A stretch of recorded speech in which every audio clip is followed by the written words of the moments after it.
तो चलिए आज बात करते हैं एक ऐसे सफर की जो जितना मुश्किल है उतना ही प्रेरणादायक भी। हम बात कर रहे हैं टीबी यानी ट्यूबरकुलोसिस के इलाज की। लेकिन ये सिर्फ दवाइयों की कहानी नहीं है।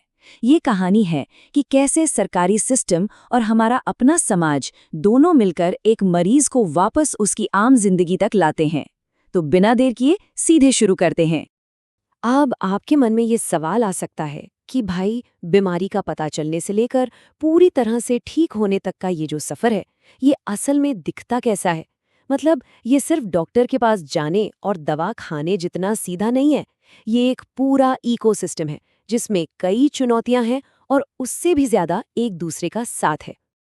देखिए, एक बहुत ही अहम बात जो हमें समझनी होगी वो ये है कि क्लिनिकल ट्रीटमेंट यानी दवाइयाँ तो जान बचाती ही है, वो तो एकदम ज़रूरी है। लेकिन इस गंभीर बीमारी को अगर वाकई जड़ से उखाड़ फेंकना है ना, तो सिर्फ गोलियों से काम नहीं चलेगा। इसके लिए पूरे सिस्टम और पूरे समाज के एक बहुत ही मजबूत सपोर्ट की ज़रूरत पड़ती है। और इसी सोच को हकीकत में बदलने के लिए लाया गया प्रधानमंत्री टीबी मुक्त भारत अभियान। ये सिर्फ एक और सरकारी योजना नहीं है, सच मानिए ये एक जन आंदोलन है। इसका पूरा फोकस इस बात पर है कि देश के हर एक नागरिक को, हर संस्था को इस सामूहिक लड़ाई में एक साथ जोड़ा जाए। तो चलिए देखते हैं कि ये पूरी प्रक्रिया शुरू कैसे होती है। सबसे पहली और सबसे बड़ी चुनौती, बीमारी की पहचान करना।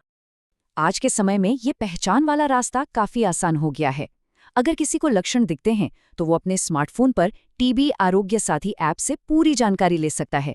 इसके अलावा एक टोल फ्री निक्षय संपर्क हेल्पलाइन है 1800-11-6666, जहां कॉल करके तुरंत सही गाइडेंस मिल जाती है। और हाँ, सबसे कमाल की बात तो ये है कि अब आयुष्मान आरोग्य शिविरों में आर्टिफिशियल इंटेलिजेंस यानी एआई से चलने वाली एक्सरे मशीनों से तुरंत और सटीक स्क्रीनिंग की जा रही है। अब मजे की बात यह है कि कम्युनिटी लेवल पर उठाए गए ये जो शुरुआती कदम है ना, ये सरकार के नेशनल टीबी एलिमिनेशन प्रोग्राम के 4 मुख्य स्तंभों के साथ एकदम फिट बैठते हैं। और वो 4 पिलर्स क्या हैं? डिटेक्ट यानी पहचानना, ट्रीट यानी इलाज, प्रिवेंट यानी बचाव, और बिल्ड मतलब पूरे हेल्थ सिस्टम को मजबूत करना। चलिए, अब मान लेते हैं कि बीमारी डिटेक्ट हो गई।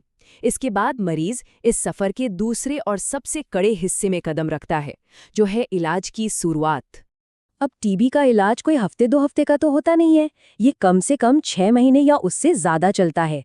ऐसे में मरीज हर रोज बिना भूले अपनी दवा ले, ये कैसे पक्का करे? इसके लिए एक बहुत ही स्मार्ट डिजिटल टूल इस्तेमाल होता है, 99 डॉट्स लाइट, 99 डॉट्स लाइट। इसमें होता ये है कि मरीज को दवा खाने के बाद बस एक फ्री मिस्ड कॉल देना होता है और सिस्टम में दर्ज हो जाता है कि हाँ, आज की डोज ले ली गई है। है ना कमाल का तरीका? लेकिन जैसे ही ये इलाज आगे बढ़ता है, एक बहुत बड़ी रुकावट सामने आकर खड़ी हो जाती है, और वो है पोषण यानी सही न्यूट्रिशन की कमी। होता क्या है कि टीबी की दवाइयाँ बहुत हैवी होती हैं।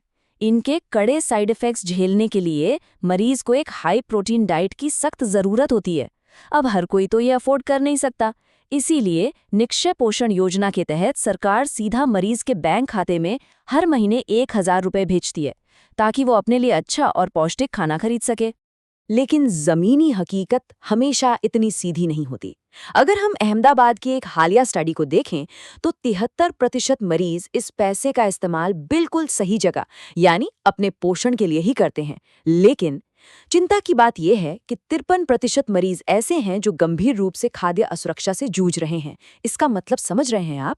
इसका सीधा सा मतलब है कि कई बार मजबूरी इतनी होती है कि ये आर्थिक मदद मरीज के पोषण के बजाय परिवार की दूसरी बुनियादी जरूरतों में खर्च हो जाती है।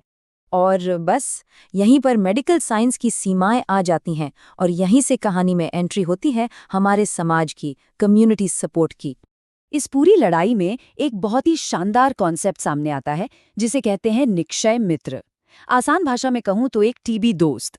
अब ये निक्षय मित्र कोई भी हो सकता है, आप, मैं, कोई कॉर्पोरेट कंपनी, एनजीओ या कॉलेज का कोई ग्रुप। ये वो लोग हैं जो अपनी मर्जी से आगे आते हैं, एक टीबी मरीज को गोद लेते हैं और इलाज के उन सबसे मुश्किल दिनों में हर कदम पर उसका साथ निभाते हैं। और ये सपोर्ट सिर्फ पैसे देने तक सीमित नहीं है। ये वॉलंटियर्स हर महीने मरीजों के घर खाने की एक पूरी फिजिकल टोकरी पहुंचाते हैं, जिसमें अनाज, दालें, कुकिंग ऑयल, अंडे जैसी चीजें होती हैं। इसके अलावा वो नियमित रूप से मरीज से बात करते हैं, उनका हौसला बढ़ाते हैं। आप सोचिए, जब कोई ऐसे बुरे वक्त में आपका मानसिक संबल बनता है तो उसका कितना गहरा असर होता है। कुछ लोग तो मरीज के ठीक होने के बाद उसे काम धंधा ढूंढने में भी मदद करते हैं। तो जब सरकार का सिस्टम और समाज का ये अपनापन आपस में मिलते हैं तो हम पहुंचते हैं इस सफर के आखिरी और सबसे खूबसूरत पड़ाव पर, रिकवरी की राह। और इस पूरे कम्युनिटी सपोर्ट का असर क्या होता है, ये जरा इन आंकड़ों से समझिए। 2023 की गोवा की एक स्टडी बताती है कि जिन मरीजों को निक्षय मित्र के जरिए ये हैंड्स ऑन कम्युनिटी और पोषण का सपोर्ट मिला, उनकी रिकवरी रेट यानी ठीक होने की दर सीधे 74% तक पहुंच गई। जबकि जिन लोगों को ये सपोर्ट नहीं मिल पाया, उनमें ये दर सिर्फ 60% थी। ये 14% का जंप कोई छोटी बात नहीं है। ये साफ दिखाता है कि दवा के साथ जब इंसानियत का साथ मिलता है तो नतीजे कितने शानदार होते हैं। तो आखिर में ये सब हमें एक बहुत ही गहरे सवाल के साथ छोड़ जाता है। जब ये साबित हो चुका है कि इंसान की हमदर्दी और कम्युनिटी का एक्शन मेडिकल साइंस की ताकत को इतना ज़्यादा बढ़ा सकता है, तो एक समाज के रूप में टीबी को हमेशा के लिए ख़त्म करने की इस आखिरी खाई को पाटने के लिए हम और आप मिलकर क्या कर सकते हैं? ज़रा सोचिएगा इस बारे में।